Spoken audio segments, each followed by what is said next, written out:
Hello students, this is K. Surya, Assistant Professor, Department of English, KCS Kasanada College of Arts and Science. Today we are going to analyze the poem The Happy Prince. Before moving on to the poem, let's have a brief introduction on author.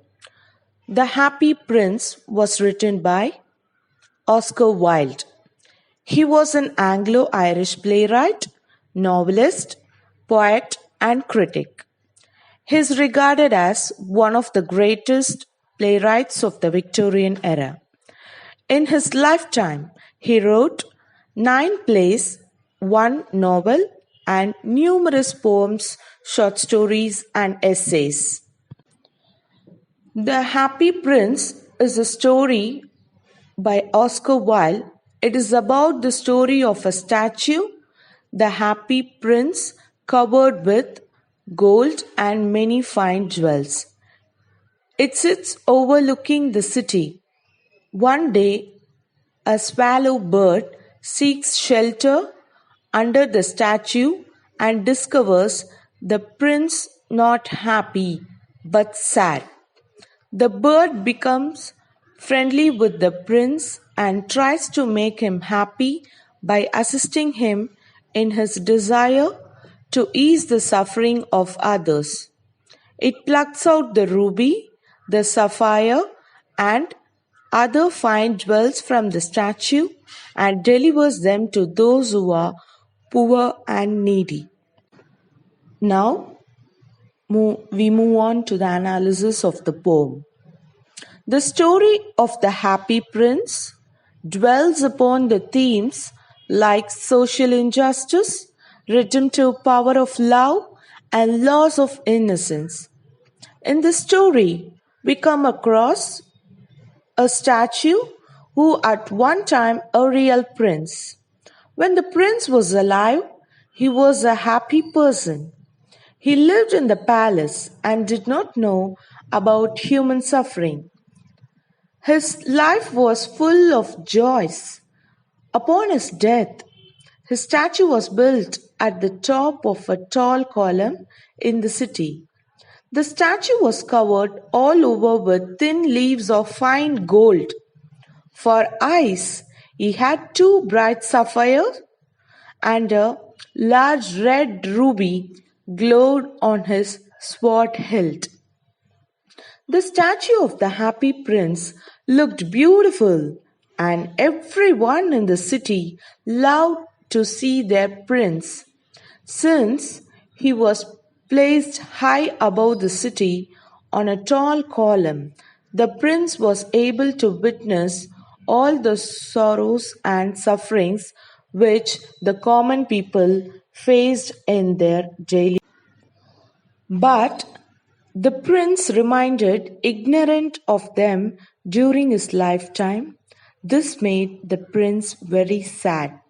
His eyes got watered and large drops of tears began to run down his golden cheeks.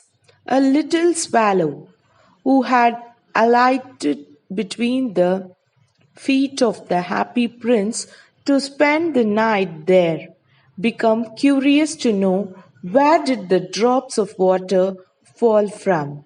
He looked up and saw the eyes of the Happy Prince full of tears. The bird took pity on the prince and became ready to assist him in his desire to ease the sufferings of the common people. He became the messenger of the prince and agreed to remove the fine gold and jewels from his statue to distribute them among the poor and the needy. He started with plucking the ruby from the prince's sword and giving it to the seamstress who had no money to feed her child. Then he plucked a sapphire from one of the eyes of the statue and gave it to the playwright who was too poor to make fire in the winter to continue his writing. He was also very hungry and feeling weak. One day, the prince saw a match girl who was being beaten by her father for letting her matches fall in the gutter. The prince's heart filled with pity for the girl. He immediately commanded the swallow to pick out his other eye and help the girl. But the swallow was not ready to do so, because this would make the prince completely blind.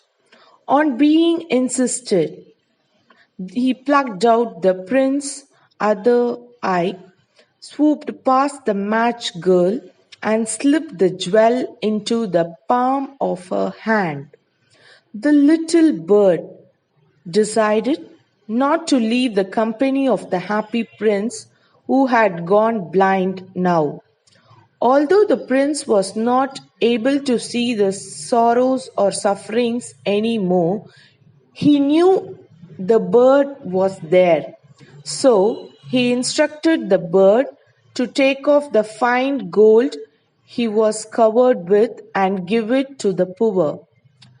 The bird followed his words and picked off leaf after leaf of the gold till the happy prince looked quite dull and grey.